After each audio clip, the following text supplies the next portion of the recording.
He is not NBA ready. But he's averaging almost 20 points per game. But can he play defense? 2.5 blocks per game. But maybe he's just that good. Could that be a possibility? Is it a reach to say the 7-foot demigod is a good basketball player? He's been lauded since his teenage days, regarded as the prototype of the future. Chet Holmgren has provided only confirmation of his ability in his first playing season.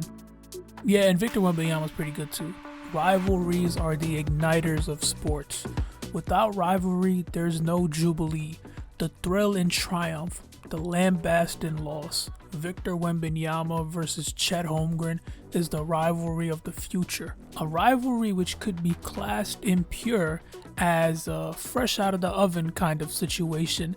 That's to say, they aren't quite at their peaks yet, but we're witnessing the dawn of a new era. The next generation is rising. The clash of the 7-footers. It's the matchup of the century. Mayweather versus Pacquiao. And just like that fight, Wemby and Chet's first matchup was a snooze fest. Both had forgettable performances, and the game didn't revolve around either whatsoever. The Oklahoma City Thunder would not entertain the San Antonio Spurs, and the game never reached a point where it could be remotely classified as entertaining.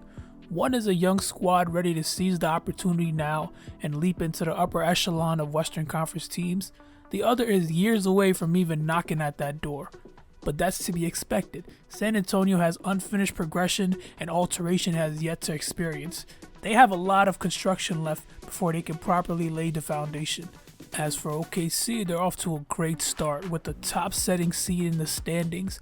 They've developed their squad in-house, and their dedication to nurturing their young guys has created a tight-knit core with pieces integrated from years of groundwork. The Thunder operate like a one-commander battalion, but that reliance doesn't act as a hindrance, but rather a guiding star. Shai Gilgeous-Alexander, being the engine of the offense, has been undoubtedly the team's ace in the hole. Having a floor monitor of his caliber guarantees you'll have a shot creator who will keep you in the fight, always. But again, the reliance on SGA isn't a hindrance, he's the insurance policy. But this is a fantastically constructed roster without him. They have Lou Dort, who's one of the best perimeter defenders in the NBA. Isaiah Joe is emerging from the depths of who knows where as a knockdown shooter. They have a certain Australian guard who I will not mention for obvious reasons. They're batting 400 in the draft, snatching Jalen Williams at number 12 last year, and after a year of waiting, their second overall pick is smoldering the league like 4th of July barbecue right now. Holmgren, the Minnesota native, was the number 1 prospect in the country following Jonathan Kuminga's reclassification. He'd commit to Gonzaga, a decision that was likely influenced by his friend and high school teammate Jalen Suggs' commitment the prior year. He averaged 14 and 10 and nearly 4 blocks a game in his singular year as a Bulldog. And the Zags were coming off a year where they'd mounted a campaign come March Madness, making it all the way to the Final Four. But they came short of glory, falling to UCLA. But they believed they had the personnel to be the best team in the country.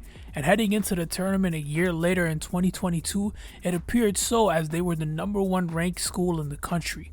And they'd make it to the Sweet 16, but would fall to Arkansas, finishing another year disappointedly. But let's try not to make this a video about Gonzaga's ineptitude in capturing their first national title, because that's a rat race they've been stuck in for a whole century. The Thunder would land the number 2 pick against fate, since they only had a 12% chance of doing so, and with it they'd select Jabari Smith Jr., who is now in OKC Thunder.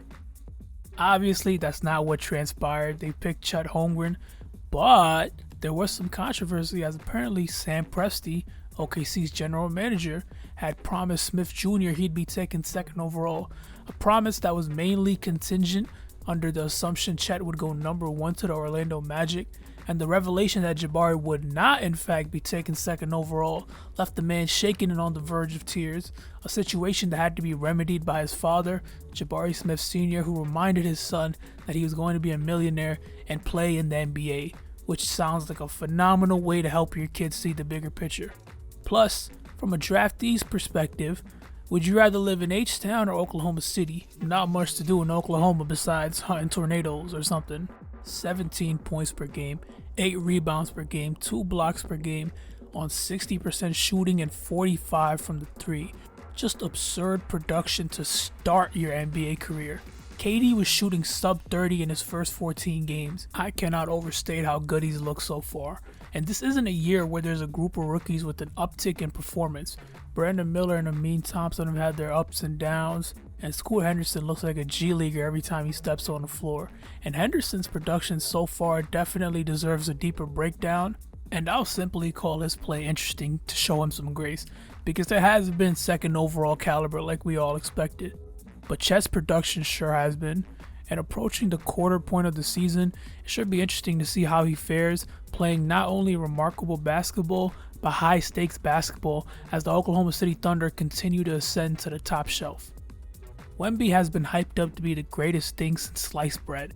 In recent memory, we've witnessed transcendent prospects such as Zion Williamson and Andrew Wiggins, and to give perspective, both men were tremendously hyped up. Andrew Wiggins was made with Jordan. They don't compare just anybody to Mike. And when Zion was coming out, people truly believed he was a generational prospect.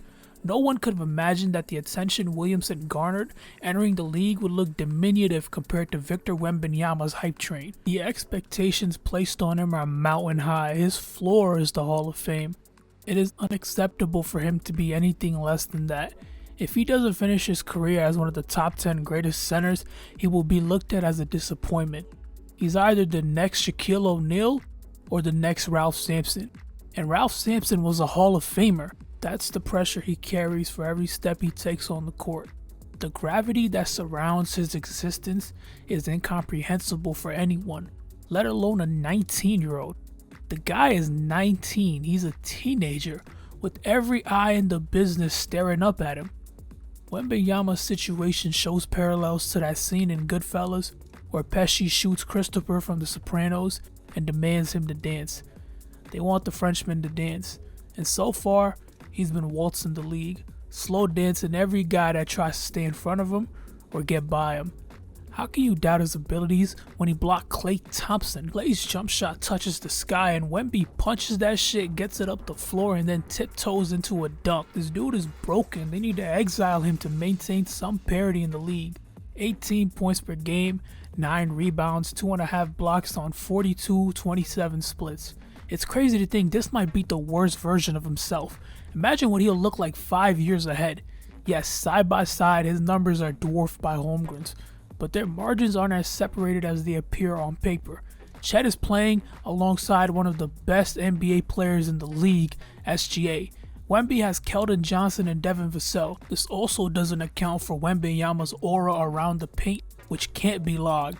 Guys are afraid to attempt anything within arm's length of him, and it's for a good reason. He's a human fly swatter. This race is shaping to be a duel of the 7-footers and Asar Thompson, as the 2nd and 3rd overall picks this year have vanished from everyone's radars, for understandable reasons, as they have not been what everyone anticipated. Don't let Wembanyama's blinding presence distract you from the fact that Scoot Henderson was compared to Russell Westbrook and Derrick Rose, and Brandon Miller led the SEC in scoring, averaging more points than Kobe Brown. And don't even look at the rest of this draft. 2023 draft group is evidently off to a slow start, besides Asar Thompson, of course, who's been playing ballistic and is the rookie of the year in every diehard NBA fan's heart, because the dude's numbers are absurd. Besides scoring, he's been great in every other category. The Detroit Pistons are hell on earth. Thankfully, the Lions are winning, a sentence I thought I'd never utter, because Detroit basketball might put that city under. The Pistons have had the sloppiest rebuild I've ever seen. This team is repulsive, but they've got a couple bright spots. Cade Cunningham, obviously. Jalen Duren had a great stretch of games before he got hurt. And rookie Asar Thompson is averaging 10 rebounds, 2 blocks, and a steal per game at 6'6". He deserves some recognition, because if this is the standard for him, the 2023 NBA draft class might contain 2 basketball anomalies. The Rookie of the Year race should be one for the ages. Barring any unforeseen circumstances, Wembanyama versus Holmgren should come down to the most minute of criteria. This could be the Rookie of the Year race we haven't had since Carmelo Anthony versus LeBron James, a race that ended with LeBron wrongfully winning the award over Melo. Another topic that easily showcases how much media bias plays a factor in regards to awards. And we will see if this trend continues, because so far there isn't a real statistical argument to be made for Wembanyama unless we compare merchandise sales. And I don't have hope in the NBA to not play favorites and award the Rookie of the Year on a platter to their golden boy. They're salivating at the opportunity to create a graphic depicting LeBron, MJ, and Wemby side by side with their trophies. But that's not to say Wembanyama's claim to the award is baseless. He's been phenomenal. There's a good chance Holmgren will not maintain his insane efficiencies, which would level the playing field. All we can do now is wait and watch, and that isn't something anyone is complaining about. Chet Holmgren and Victor Wembanyama are must-see TV. Don't miss them. By the looks of it, you'll be recounting these early battles decades from now. Thanks for watching.